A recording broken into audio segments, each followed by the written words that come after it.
Bien, ce matin, on va faire la deuxième partie à la synthèse des 43 enseignements ou 24 chapitres qu'on a vus dans Luc depuis quelques mois. Puis, dans cette partie-là, bien sûr, comme la première partie, Eric m'a dit, Hey, ça va vite, tu sais. Oui, c'est parce que le but d'une synthèse, c'est se rappeler des choses que le Seigneur nous a dit, puis deux, de pouvoir retracer si j'ai un sujet que je veux développer ou me rappeler, pouvoir aller voir où ça se trouve dans les messages. C'est pour ça qu'il apparaît à chaque fois avant dans quel chapitre, quel verset ça peut se trouver. Bien, dans cette deuxième partie, il y a un verset clé que j'ai mis là, mais qui va transparaître dans à peu près tout le message qu'on va avoir dans Luc, surtout la deuxième partie. Quiconque ne porte pas sa croix et ne me suit pas ne peut être mon disciple. Car qui de vous, voulant bâtir une tour, ne s'assoit premièrement et ne calcule la dépense pour voir s'il a de quoi l'achever. Jésus nous donne les paroles de la vie éternelle et tout ça, mais avant de s'engager et de dire je suis son disciple, Seigneur, qu'est-ce que tu me demandes? C'est pour ça qu'on l'accepte comme Seigneur, maître de notre vie, puis sauveur, bien sûr, mais en étant son disciple. Sans ça, il nous le dit, on ne peut pas être son disciple. Et c'est malheureux dans l'Évangile moderne qu'on dit aux gens qui deviennent sauvés, ils deviennent automatiquement disciples, mais sans avoir jamais réfléchi à quoi on leur assure, on leur donne des promesses, sans bien sûr des avertissements de Jésus. Fait qu'on va regarder ça aujourd'hui pour aller jusqu'au chapitre 24. Bon Père céleste, puisses-tu nous guider, nous éclairer dans tes paroles de la vie éternelle, puis qu'on puisse t'aimer de tout notre cœur, nos forces, notre pensée, et te suivre, Seigneur. Tu es un Dieu plein d'amour, de bonté, mais aussi de sévérité. Puis on ne peut pas séparer un de l'autre, Seigneur. Merci, guide-nous, fortifie-nous, s'il te plaît. Puis encourage tous ceux aussi qui nous écoutent sur Internet. Merci, Seigneur. Amen. Voyez-vous, cette image est en Ukraine. La Russie qui fait l'invasion de l'Ukraine, bien sûr. Puis, ici, vous voyez peut-être pas bien, mais ça, c'est un des fruits, des nombreux fruits qui se passent là-bas. Il y a des gens, comme Michel disait, qui ont à cœur, ils vont porter l'Évangile là. Et c'est une des façons, c'est ce qu'on a sur la table, le film de votre vie en ukrainien, qui est distribué aux personnes. Puis ici, en plus, un enfant qui est intéressé à laisser venir à moi les enfants, les petits-enfants, le Seigneur dit. Fait que, vous savez, des fois, il y a des choses que nous autres, ça a l'air tout catastrophique et tout, mais Dieu agit dans ces moments-là. Fait que n'oublions pas de prier pour ceux qui partent en mission, ceux qui donnent de l'argent pour qu'ils se distribuent des évangiles, la parole de Dieu et tout. Puis qui partent comme ça, parce que quand tu pars là, tu ne sais pas si tu vas revenir. Puis des fois, c'est très tentant d'aller pour aider des personnes comme ça. Bien, on va commencer avec le chapitre 13. Seigneur, n'y a-t-il que peu de gens qui soient sauvés? Il répond, efforcez-vous d'entrer par la porte étroite, car je vous dis que plusieurs vont chercher à y entrer mais ils ne pourront pas.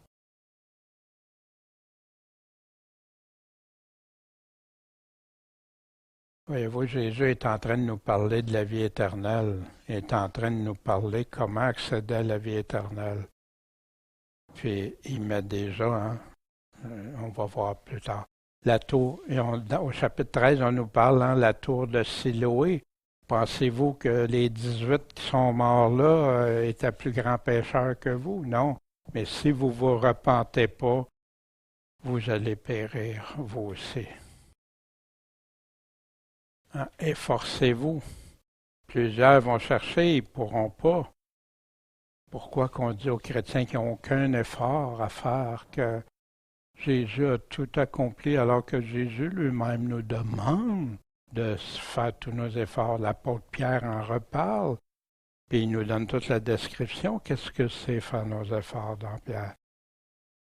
Puis Jésus qui avertit, quand le Père aura fermé la porte, même tous ceux qui vont dire Seigneur, Seigneur, c'est parce qu'ils ont déjà connu, ils ont déjà entendu le Seigneur. Jésus les acceptera pas dans la vie éternelle. Jésus qui a délivré une femme qui était possédée d'un esprit malin. Cet esprit malin-là la faisait courber pendant 18 ans. Jésus l'a délivré de ça. Jésus qui donne l'exemple du figuier, hein? Dieu est patient. Pendant 3 ans, il attend. Hein? Le figuier parlait beaucoup à Israël, hein, pendant 3 ans. Puis Dieu permet un temps déterminé pour permettre qu'on puisse porter des fruits dignes de repentance. Malheureusement, ça n'a pas été le cas pour la plupart de ceux qui étaient là au temps de Jésus.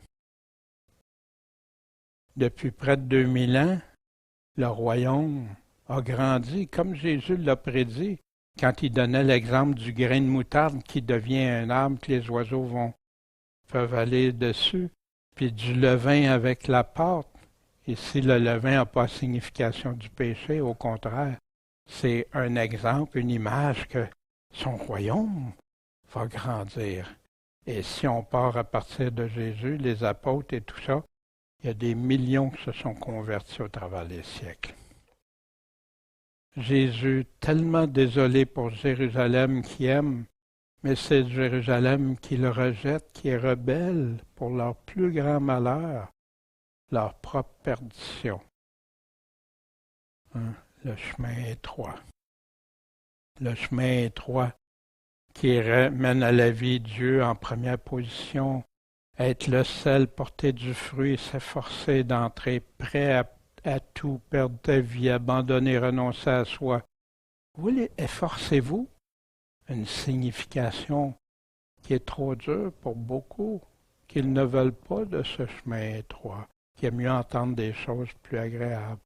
Les persécutions, la parole, porter sa croix, calculer, un engagement déterminé. Puis, tous ceux qui font ça, Jésus leur adresse des promesses très claires. La vie éternelle, heureux, l'entrée dans le royaume de Dieu, invité puis accepté au banquet de Dieu. Chapitre 14. Quiconque s'élève sera abaissé, quiconque s'abaisse sera élevé. Jésus, hein, qui se fait reprocher de guérir un jour de sabbat.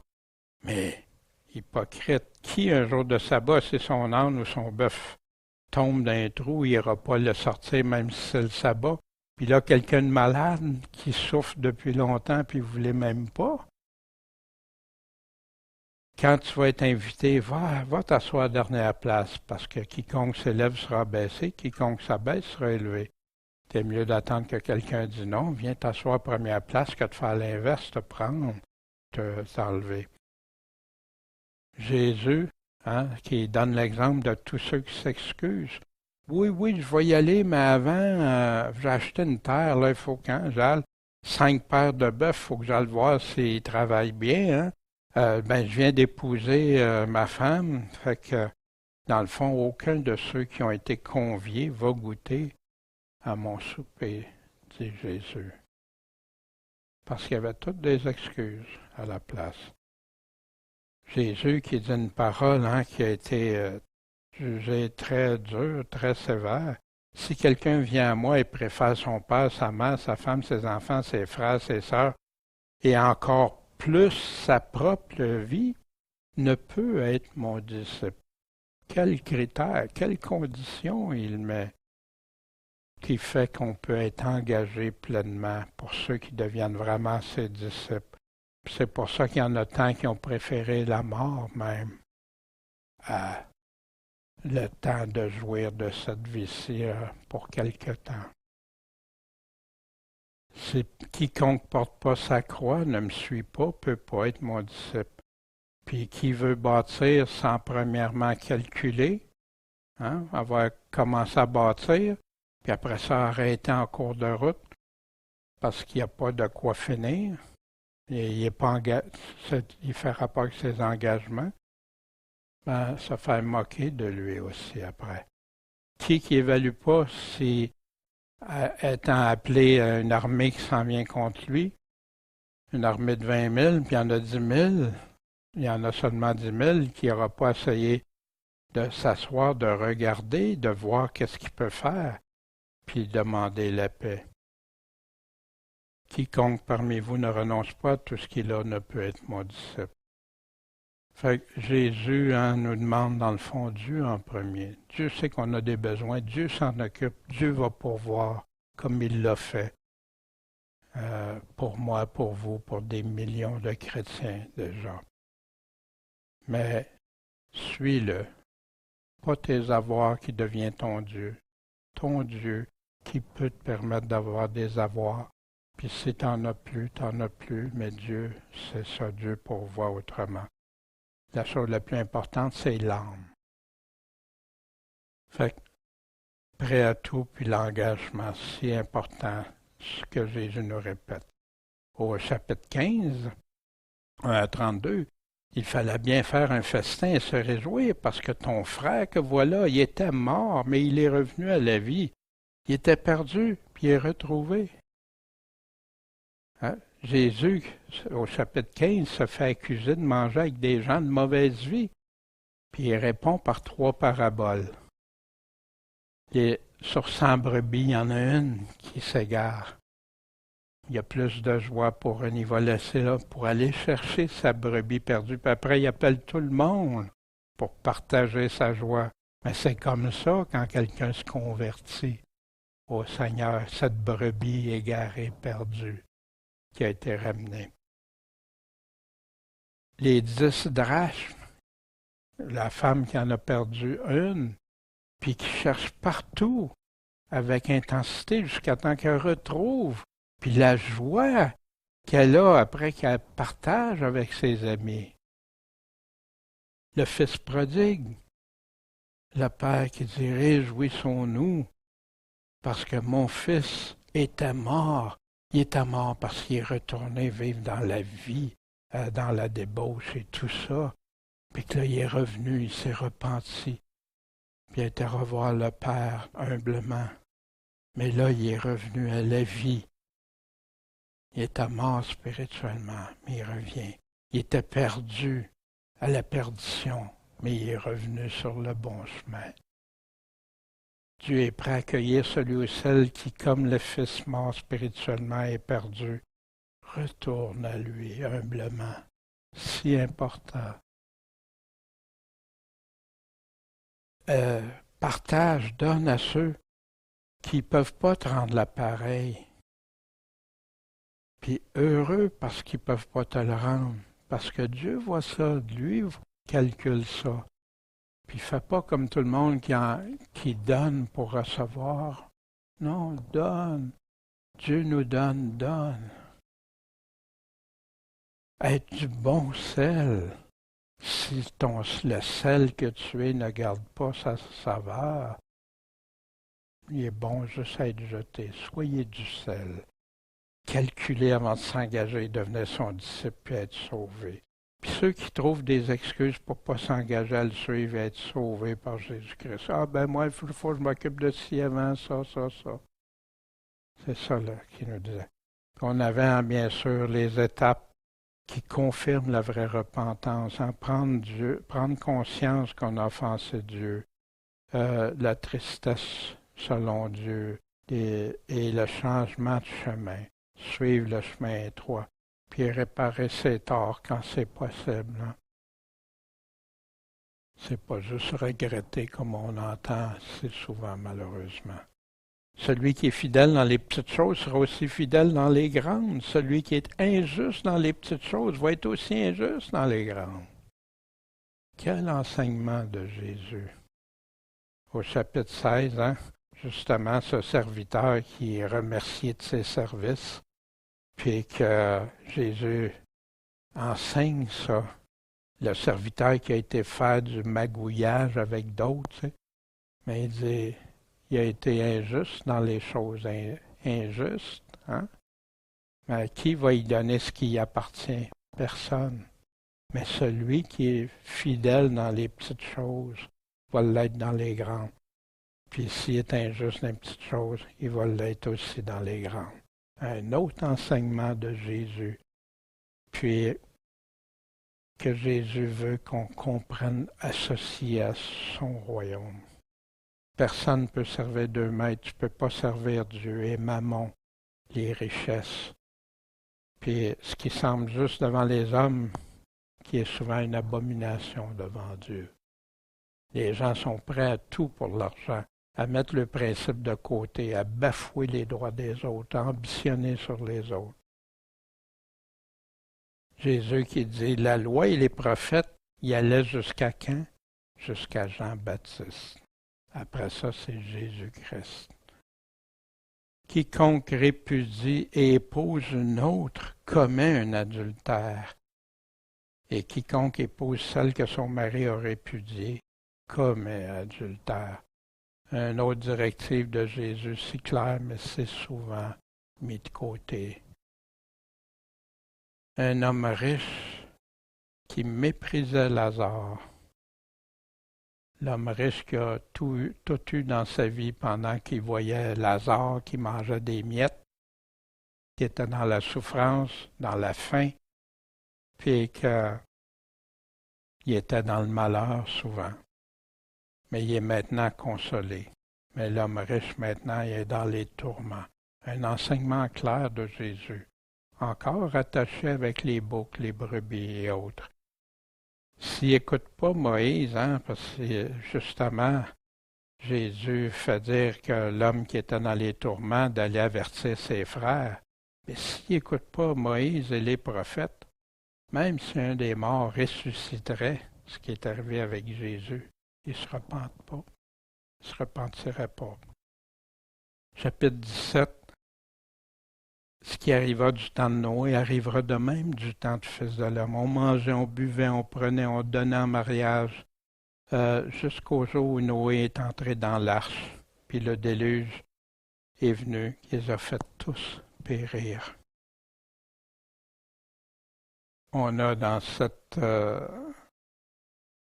chapitre aussi un lépreux sur 10 qui revient louer Dieu, remercier Jésus et tout ça. Puis c'est un Samaritain, un étranger comparativement au peuple juif. Les autres n'étaient même pas revenus. Combien rendent gloire, combien demandent à Dieu, « Ah, Dieu, aide-moi, Dieu, fais ci, Dieu, fais ça. » Dieu répond. Après ça, Dieu est oublié. Le règne de Dieu est au milieu de vous, que Jésus dit. Jésus lui-même. Il y a des scandales qui vont arriver. Mais malheur à ceux, les auteurs, c'est à cause d'eux. Mieux vaut avoir une meule puis jeter dans la mer s'il scandalise un de ces petits qui croient en moi. Prends garde, si ton frère t'offense, reprends-le. S'il se repent, pardonne-lui. Combien de fois? 7 fois le jour. S'il revient en disant « Je me repens », pardonne-lui. Et les disciples augmentent-nous la foi parce qu'ils ne voyaient pas difficile le pardon. Mais savez-vous que Dieu nous l'a accordé, ce pardon? Puis il nous demande qu'on fasse la même chose pour les autres. Et c'est dans ce chapitre aussi, attendre son avènement comme au temps de Noé, comme au temps de Lot. Hein? Ça va être une situation semblable, similaire, prête à tout pour le retour du grand maître.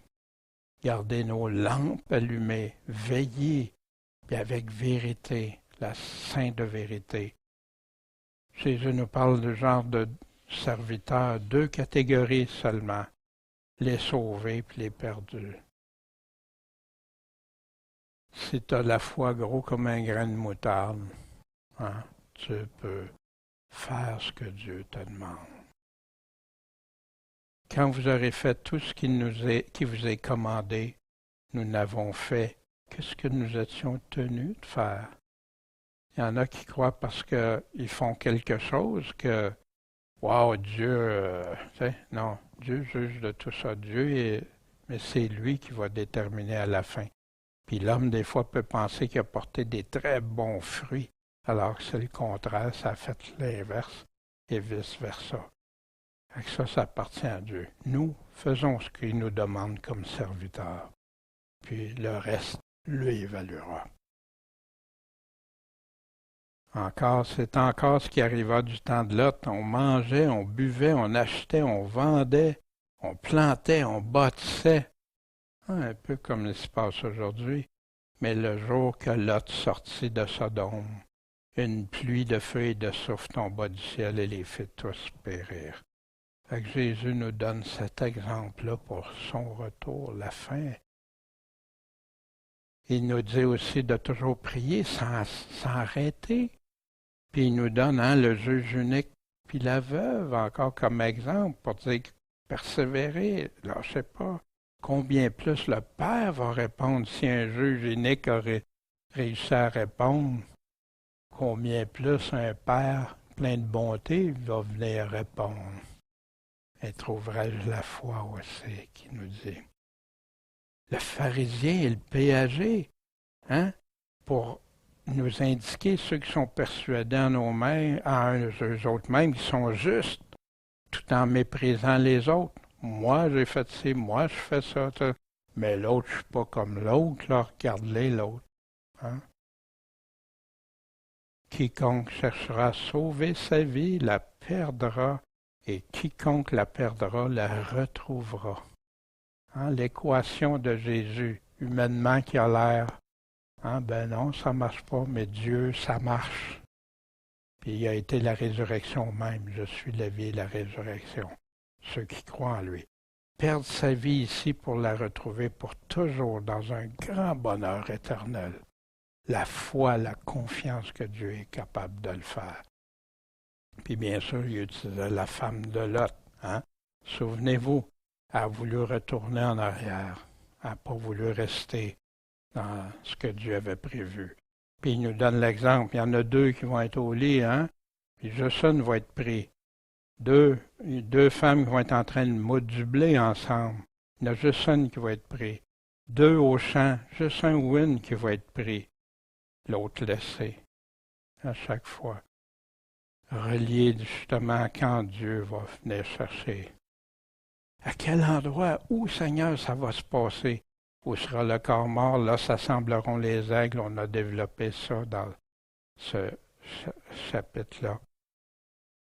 Jésus, laissez venir à moi les petits-enfants, empêchez-les pas, parce que le royaume de Dieu est pour ceux qui leur ressemblent, humbles, des enfants humbles, sans orgueil, qui veulent écouter Dieu comme un enfant humblement.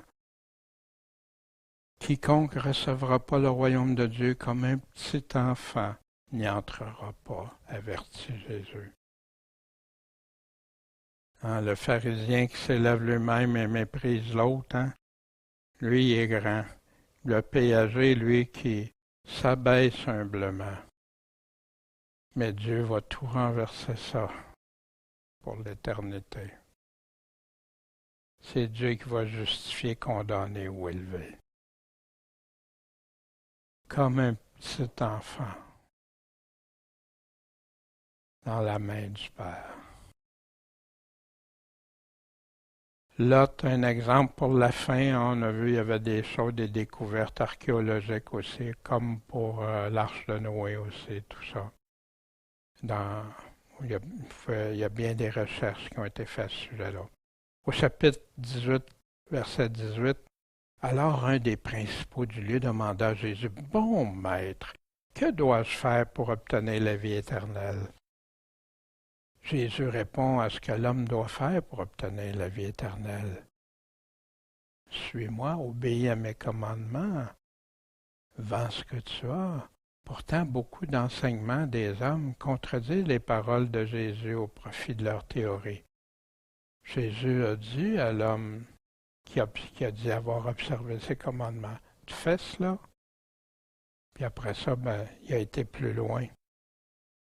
Puis il s'est servi de ça pour dire que c'est difficile à ceux qui ont des richesses d'entrer dans le royaume de Dieu.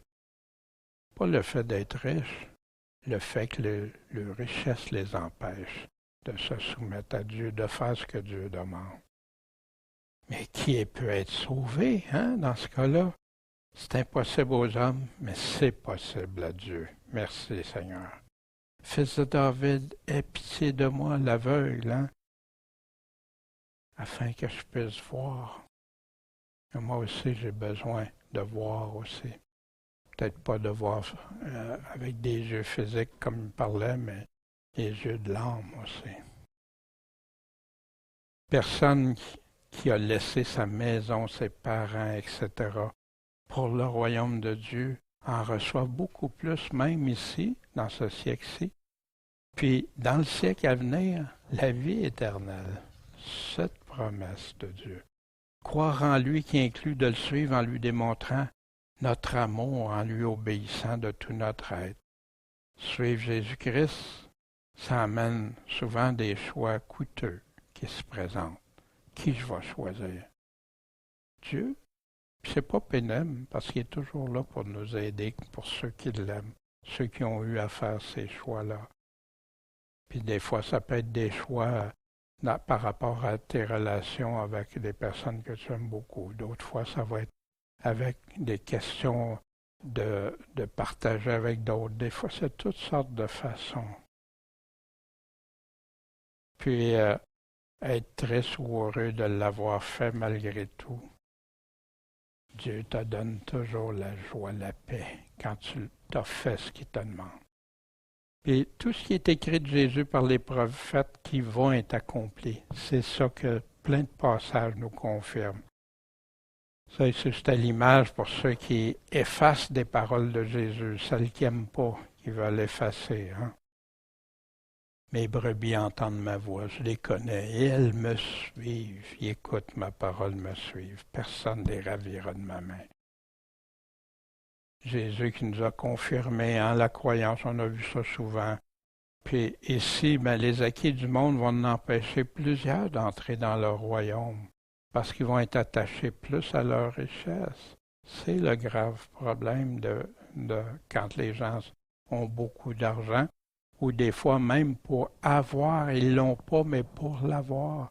Puis il y a des gens qui sont pas riches, qui ont le même problème, sont attachés à leur bien comme la prunelle de leurs yeux, prêts à se battre même, à faire n'importe quoi pour ça, au lieu d'obéir. Chapitre 19, Jésus lui dit, « Le salut est entré aujourd'hui dans cette maison, parce que celui-ci est aussi un enfant d'Abraham. » Pourquoi? Parce que le Fils de l'homme est venu chercher et sauver ce qui était perdu. Dans ce chapitre 19, on parlait de Zachée, qui a dit, si j'ai fait tort à quelqu'un, je suis prêt à y donner encore plus que ce que j'ai demandé. La repentance et la réparation des torts. Les vendeurs du temple que Jésus est intervenu. Le roi des rois sur un non, béni soit le roi qui vient au nom du Seigneur. Puis, parce qu'ils croyaient que le royaume de Dieu allait apparaître dans les jours qui suivent ou bientôt, Jésus leur fait une parabole. il leur donne les marques, hein, l'argent, les talents dans d'autres. Puis aux bons serviteurs, il leur a remis chacun un nombre déterminé de talents ou de marques. Mais c'est pour en arriver à produire ceux qui ont été fidèles, qui ont fait fructifier. Ils avaient été fidèles, bons serviteurs. Puis aux serviteurs qui ont été lâches, ôtez-leur, puis donnez-le à ceux qui en ont. Quiconque, ceux qui n'ont pas, on ôtera même ce qu'ils ont. Ce serviteur qui, au lieu d'aller faire fructifier, faire porter du fruit, a décidé de le garder caché pour lui et tout ça. Jésus dit, on va donner à quiconque a. Mais ceux qui n'ont pas, on ôtera même ce qu'ils ont, ce qu'ils croient avoir. Mes ennemis qui n'ont pas voulu que je règne sur eux. Voici comment appelle Jésus comme ses ennemis, celui qui a enterré et qui est considéré comme ennemi de Dieu. Ils n'ont pas voulu que je règne sur eux. Égorgez-les en ma présence. Jésus demande à ceux qui croient en lui de faire et de produire. C'est partout dans l'Évangile. Fructifier davantage, mais selon la capacité de chacun. Jésus ne demandera jamais plus. Puis s'il demande plus, comme il a fait avec certains, il leur donne ce qu'ils ont besoin pour l'accomplir, toujours. Mais pas de pardon pour les serviteurs lâches et paresseux. Quand même les gens tentent de cacher des choses, les pierres crieront. Puis on voit ça dans l'archéologie, beaucoup de choses qui ressortent avec les découvertes. Chapitre 20, dis-nous par quelle autorité tu fais ces choses. Puis qui est celui qui t'a donné cette autorité? Hein, l'autorité de Jésus. Qui est-il? Y a-t-il le droit? Y a-t-il le droit de nous dire ça, ou d'exiger ça, ou de faire, dire des paroles comme ça? Bien oui. Jésus est le Fils de Dieu. Et c'est pour ça qu'il l'a démontré par toutes sortes de façons. Prophétie, miracle, résurrection, tout. Jésus qui parle de remettre à César ce qui est à César et à Dieu ce qui est à Dieu, hein, quand on a essayé de le coincer. Jésus qui enseignait et qui annonçait l'Évangile, puis là, dis-nous par quelle autorité tu fais ça, puis qui est celui qui t'a donné cette autorité que les chefs religieux voulaient le mettre voulaient le coincer. La vigne que le propriétaire avait laissée, puis il avait confié, puis là les gens à qui il avait confié voulaient garder le contrôle, prêts à tuer tous ceux que le propriétaire envoyait, même son fils. Mais quand il va venir, il fera périr, puis il va donner cette vigne-là à d'autres. Puis bien sûr, la vigne représentait le royaume d'Israël. La pierre vivante méprisée, rejetée, Jésus-Christ même. Quiconque tombera sur cette pierre sera brisé. Wow! Ceux qui s'achoppent sur cette pierre-là, et elle va écraser sur qui elle tombera. Avec deux façons trébucher, puis tomber sur nous.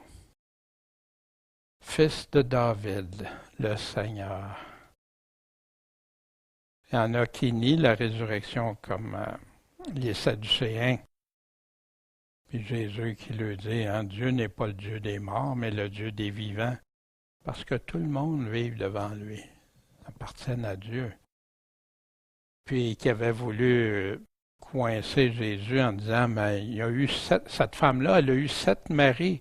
Parce qu'il y avait dans la loi qui remariait le frère s'il n'y avait pas eu d'enfant pour avoir une descendance, etc.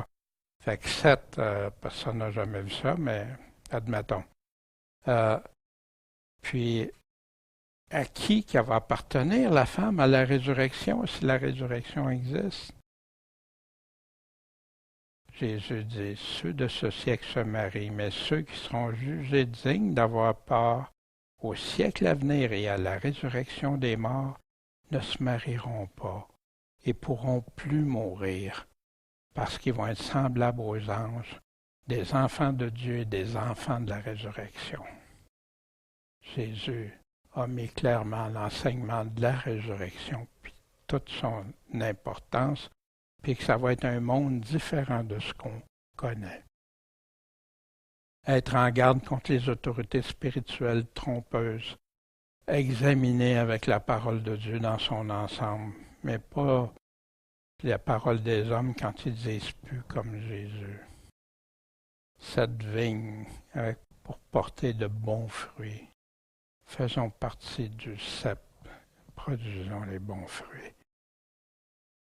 Chapitre 21, première partie, partie A, ce sera pour vous une occasion de témoignage, Jésus nous dit. Ça va être une occasion de témoignage quand on va être persécuté, arrêté, tout ça. Jésus qui parle de la veuve qui a mis plus que n'importe qui, a mis de son nécessaire, pas du superflu. Quand ces choses arriveront, comment on va savoir la fin, ton retour? Prenez garde, pas être séduit. Il y en a plusieurs qui vont venir en mon nom, qui vont dire, vite, vite, le temps arrive. Ne les suivez pas. Mais quand vous allez voir des guerres, des séditions, ne vous épouvantez pas. Il faut que ces choses arrivent avant, mais ce ne sera pas sitôt la fin. Il va y avoir nation contre nation, royaume contre royaume, des grands tremblements de terre en divers endroits, des famines, des épidémies, des choses épouvantables, des grands signes dans le ciel. Préméditez pas votre défense. Vous allez être même livré par vos parents, vos frères, proches, amis, puis ils vont en faire mourir plusieurs d'entre vous. Vous allez être haïs de tout le monde à cause de mon nom. Puis toutes ces choses vont arriver dans la même génération. Parole dure, mais avertissement, puis quand on sait, on peut s'y préparer. Puis surtout, Jésus nous dit quoi? Ayez peur, ayez crainte, ne vous épouvantez pas. Il est en arrière, il est là. On avait vu Pierre sur Pierre aussi, parce que plusieurs croient que ça c'est tout arrivé en l'an 70. Mais non, il y a plein de choses qui ne sont pas arrivées en l'an 70. Puis quand on voit les pierres du mur qui font partie des bâtiments, des structures du temple, parce que Jésus avait dit que tout ça, il ne resterait pas pierre sur pierre, pas juste du temple. Les vrais croyants qui ne voudront pas le renier quoi qu'il arrive, mais d'autres sont prêts à trahir pour sauver leur vie temporaire, que la Bible nous dit que ça va durer maximum de 42 mois. Chapitre 21, deuxième partie, 19 à 33, quand est-ce ton retour pour la fin? Je vous dis en vérité que cette génération ne passera pas que toutes ces choses arrivent. Le ciel et la terre vont passer, mais pas mes paroles. Il nous donne dans cette partie-là, quand Jérusalem va être entourée d'armées, et ça s'en vient, sachez que sa désolation approche, des jours de châtiment, afin que toutes les choses qui sont écrites où on retrouve tout ça dans l'Ancien Testament, puis dans le Nouveau Testament, puis dans l'Apocalypse, puis dans les paroles de Jésus, que tout ça s'accomplisse. Malheur, fuyez, malheur aux femmes qui sont enceintes. Il va y avoir une grande calamité, une grande colère contre le peuple en Israël. Ils vont être tués par l'épée, captifs, foulés par les nations, puis ils vont être amenés captifs dans toutes les nations, foulés par les nations, jusqu'à ce que le temps des nations soit accompli. Dieu dit, c'est assez maintenant. Le royaume de Dieu s'en vient. Il va y avoir des signes dans le soleil, la lune, les étoiles, la terre. Les peuples vont être consternés, ils savent, sachant pas qu'est-ce qui va arriver. La mer et les flots font un grand bruit. Les personnes vont être comme rendant l'âme de frayeur dans l'attente des choses qui vont survenir dans le monde. Les puissances des cieux vont être ébranlées comme personne n'a jamais vu. Alors ils vont voir venir Jésus se renouer avec une grande puissance et une grande gloire.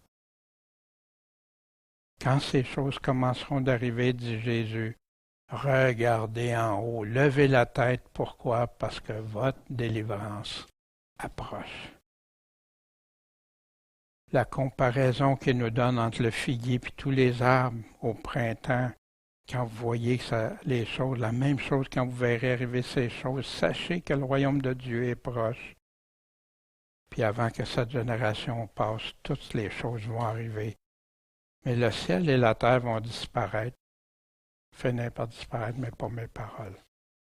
Chapitre 21, la partie C. Prenez donc garde à vous-même, de peur que vos cœurs soient appesantis par la débauche, l'ivrognerie, les inquiétudes de cette vie, puis que ce jour-là vous surprenne subitement. On a vu aussi ceux qui allaient à Jésus pour l'écouter. Ils allaient au temple, ils allaient l'écouter partout, ils allaient. Est-ce que nous, on l'écoute? Aujourd'hui, nous, l'écouter, c'est plus en personne, c'est au travers de ses paroles. Prendre garde, pas avoir des cœurs appesantis par la débauche. Hein? Tout ce qui aujourd'hui, c'est-tu facile d'aller dans la débauche? L'ivrognerie, hein? L'ivrognerie peut être autant boire que spirituel, l'ivrognerie spirituelle dans toutes sortes de choses ailleurs que Jésus. L'inquiétude de cette vie, hein? Comme la semence qui est étouffée par les épines, pour que ce jour vous surprenne subitement comme un filet. Donc, veillez, priez en tout temps, afin que vous soyez trouvés dignes d'éviter toutes ces choses qui doivent arriver, puis restez debout devant le Fils de l'homme. Restez en vie devant le Fils de l'homme. Jésus nous ayant tout prédit, ceux qui lui sont fidèles ne voudront pas le renier, quoi qu'il arrive. Quand tu sais tout ça, aujourd'hui, comment veiller et prendre garde pour être jugé digne à son retour? Puis, tout ce qui va ensuite concernant l'avènement, la résurrection, on a vu ces choses-là, comment rester fidèle. Puis Jésus qui nous dit, possédez vos âmes par votre patience, votre persévérance. Comme il dit, persévérez jusqu'à la fin pour être sauvés. Hein? Puis là, on avait des choses, quand vous verrez ces choses, le ciel, la terre va finir par passer, mais pas ce que j'ai dit, mes paroles vont être là. Quand vous verrez, sachez que le royaume des cieux est proche. Qui va avoir veillé prêt à le rencontrer? Ceux qui ont veillé, qui ont été bénis, puis ceux qui n'ont pas veillé, puis qui vont être maudits, que Jésus nous dit. On a regardé ces choses-là dans ce chapitre-là. Chapitre 22. Père, si tu voulais éloigner cette coupe de moi, toutefois que ma volonté se fasse pas, mais la tienne. On a le complot, la trahison de Judas dont le cœur était endurci, puis qui a permis à Satan d'entrer dans son cœur. Puis on a aussi qui sont les plus grands dans le royaume. On a la dernière Pâque, faites ceci en mémoire de moi, la nouvelle alliance en mon sang qui est répandue pour vous, pour toujours se rappeler, jusqu'à temps qu'il revienne. La demande de Jésus faite au Père, hein? Enlève cette coupe pour venir après ça. Non, Seigneur, non, Père, complète soumission à sa volonté. C'est un bel exemple pour nous aussi, des fois, quand il arrive des situations difficiles et qu'on ne veut pas. Des directives pour la prière de Jésus pour ne pas abandonner la foi en lui quand on a criblé. Prier pour ne pas chuter, pour ne pas abandonner, pour ne pas tomber en tentation. Il dit à Pierre que j'ai prié pour toi que ta foi ne défaille pas. Puis quand tu seras converti, Pierre n'était pas encore converti, que ce soit toi qui encourage tes frères à rester dans la foi. Jésus qui avait dit à Pierre qu'il le renierait 3 fois. Puis que les Écritures doivent être réalisées pour la mort de Jésus. Ce qui est écrit, puis il nous demande d'être prêt à persévérer dans ses souffrances comme lui l'a fait. Puis il promet à ceux qui le font des promesses sur des trônes pour régner, pour juger. Au chapitre 22, 44 à 71, si tu es le Christ, dis-le-nous. Et lui répondit, si je vous le dis, vous ne le croirez même pas. Hein? Jésus en agonie pour nous, qui n'a pas reculé, mais qui a obéi en toutes choses au Père. Qu'est-ce que ça a coûté au Père de voir son Fils souffrir la chose la plus précieuse que Dieu peut avoir, puis de Jésus pour nous permettre de se réconcilier avec Dieu. Jésus qui est seul au pire moment de sa vie, hein, toutes les trahisons, autant de Judas, des chefs religieux, puis la fuite des apôtres, le reniement de Pierre. Veillez et priez pour ne pas chuter, apostasier. Jésus qui nous enseigne à réagir dans les pires injustices. Pardonne-leur. Wow! Pardonne aux voleurs.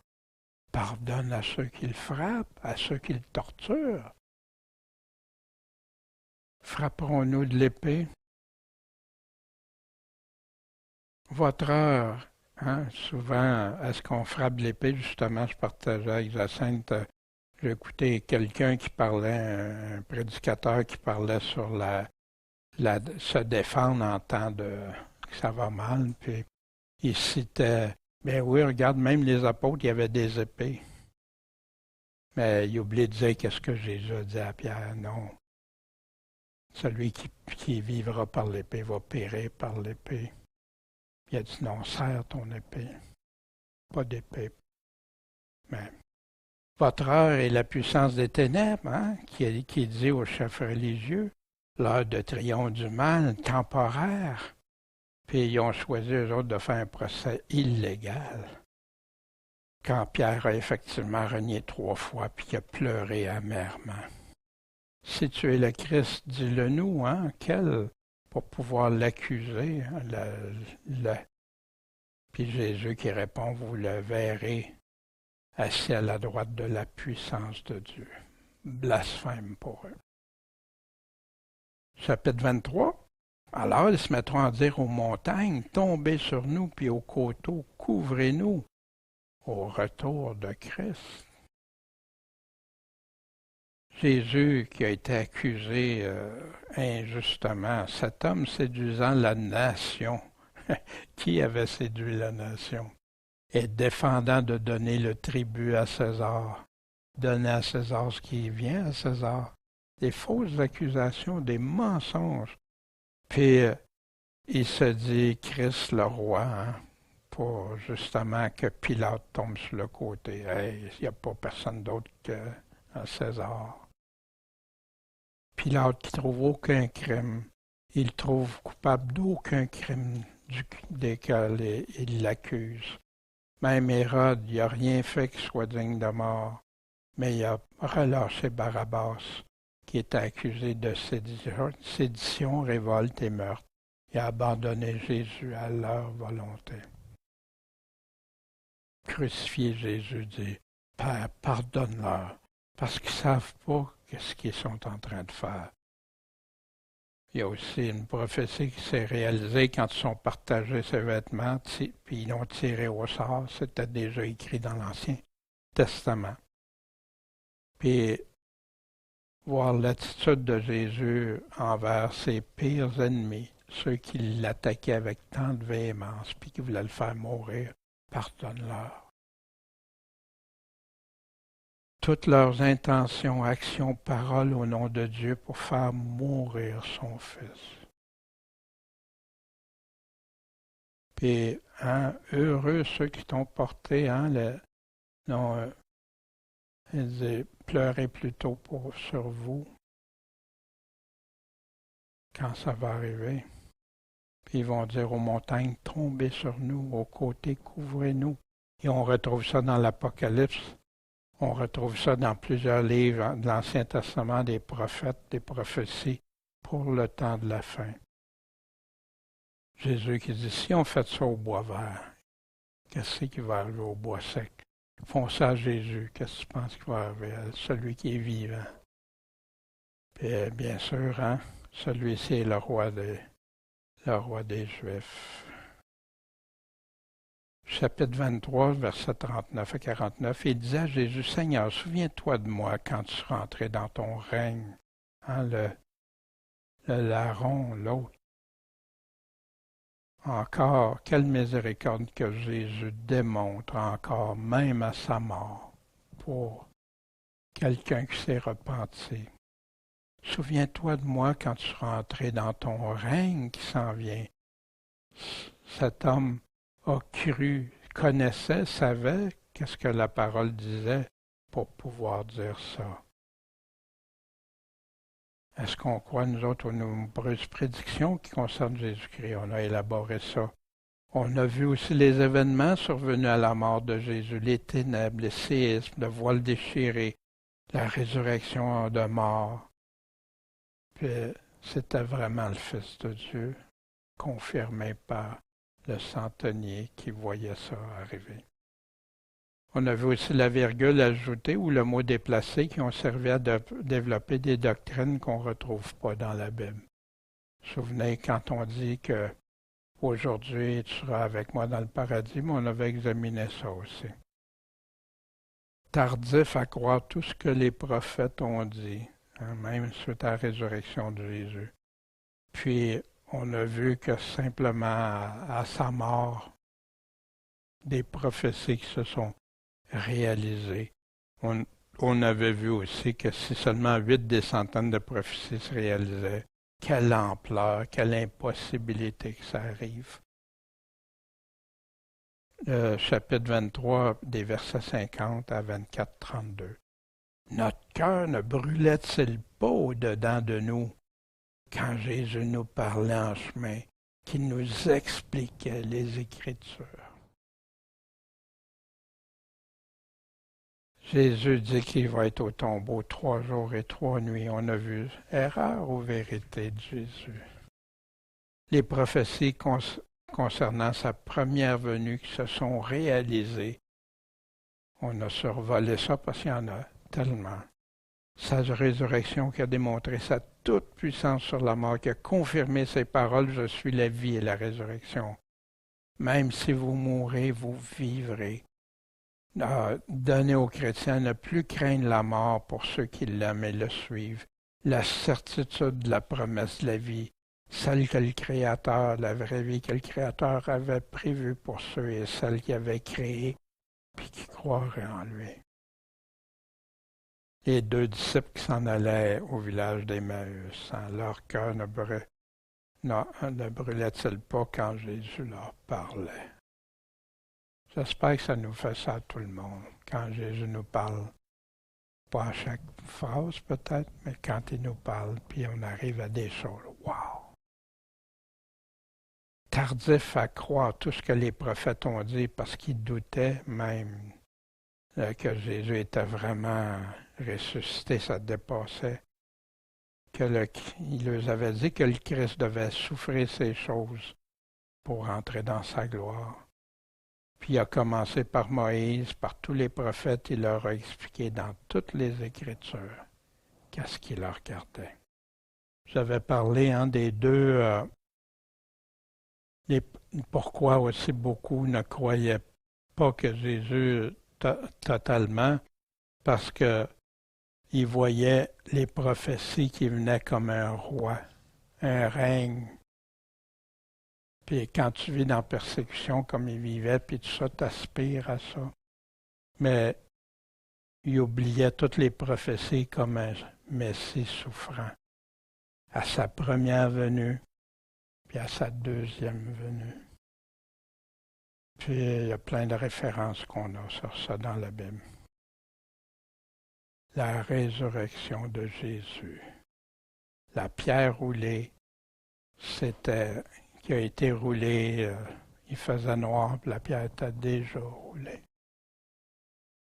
Souviens-toi de moi quand tu rentrais dans ton règne, hein, que le larron ou le voleur ou le malfaiteur dit. Puis voici, hein, la virgule ou déplacer un mot, puis qui peut changer tout le sens. Parce que Jésus a dit, il ne peut pas avoir dit qu'il va être avec lui dans le paradis parce que Jésus n'est pas monté dans le paradis. Jésus a même dit, j'ai pas encore rencontré mon Père quand il y a eu la résurrection. Fait qu'il n'était pas monté dans le paradis. Fait que je ne peux pas contredire un passage avec un autre passage, non. Fait que le aujourd'hui, je te le dis en vérité, aujourd'hui, je te le dis. Tu seras avec moi dans le paradis futur. Mais c'est tellement ancré solide dans les enseignements, dans les croyances et tout ça. Alors il leur ouvrit l'esprit pour qu'ils comprennent les Écritures. La résurrection, c'est un facteur déterminant. Puis dans leur joie, ils croyaient pas encore, ils croyaient avoir un esprit. Jésus dit, j'ai ni chair ni os, il a même mangé devant eux pour leur prouver.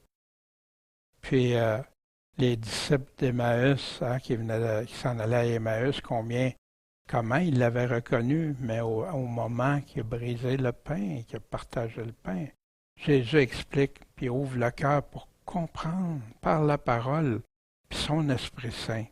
Puis il a laissé de nombreuses preuves pour ceux qui veulent vraiment savoir, puis changer et vivre pour Dieu.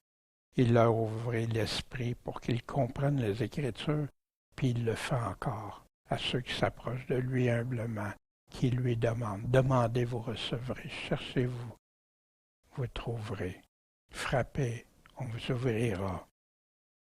Le Père donnera-t-il pas l'Esprit Saint à ceux qui lui demandent? Jésus qui a été séparé d'eux, qui a été élevé au ciel. Ils ont vu Jésus monter au ciel. Ça a persuadé les apôtres que Jésus était vraiment le Fils de Dieu. Jamais s'est arrivé une situation comme ça. Puis, ils l'ont adoré comme le Fils de Dieu aussi. Puis, il leur a demandé d'aller prêcher en son nom la repentance et la rémission des péchés. Ses témoins. Allez, faites de toutes les nations, des disciples, enseignez-leur tout ce que je vous ai commandé. Il leur a dit d'attendre pour qu'ils soient revêtus de la puissance d'en haut, ce qui s'est produit dans les actes après. Puis de peureux qui avaient peur, qui se cachaient, qui ont renié comme Pierre Jésus, à déterminer avec grande joie, puis la paix de Dieu, heureux de tout ce qui leur arrivait, même s'il y avait plein d'injustices, puis ils ne savaient pas à quoi ils croyaient. Puis, ce que Jésus nous a laissé comme enseignement, quiconque ne porte pas sa croix et ne me suit pas ne peut être mon disciple. Qui de vous calcule pas premièrement pour savoir de quoi l'achever? Et je crois que si l'Évangile moderne mettrait ça dans l'équation, dans la balance, quand il prêche à quelqu'un, il comprendrait que Jésus veut des vrais de vrais. Hommes, femmes, enfants, tous selon leur niveau, selon leur capacité, Dieu est capable. Dieu a donné, puis moi j'ai des millions de chrétiens morts au cours des années pour prouver comment leur force, leur détermination. Puis j'ai partagé souvent quand j'avais étudié pour ceux qui chantent, ils étaient en train de brûler vivants, puis ils chantaient des louanges au Seigneur, ce qui est impossible à l'homme. Mais Dieu est capable de changer bien des choses. C'est lui qui a créé le corps, qui a créé les pensées et tout. Pas les pensées, mais l'âme, puis tout ça. Mais Seigneur, merci. C'est en toi qu'on veut se confier. Puis oui, tes paroles, tu as des paroles sévères, des paroles qui demandent des engagements, mais à ceux qui t'aiment, qui veulent te suivre, tu leur donnes tout ce qu'ils ont besoin pour le faire. Seigneur, je te prie pour ceux qui écoutent, que ta parole tranche dans leur cœur, puis que ce soit toi qui leur parles, Seigneur. Tu nous as laissé cet évangile pour qu'on puisse être sauvés. Puis qu'on ne s'égare pas. Le chemin est étroit, Seigneur. Puis il y en a peu qui vont trouver, malheureusement, à cause de toute la vie ici sur terre. Seigneur, c'est en toi qu'on se confie. Accompagne-nous, fortifie-nous, puis qu'on soit de bons témoins pour toi. En ton nom, Jésus, le Maître, Sauveur. Amen.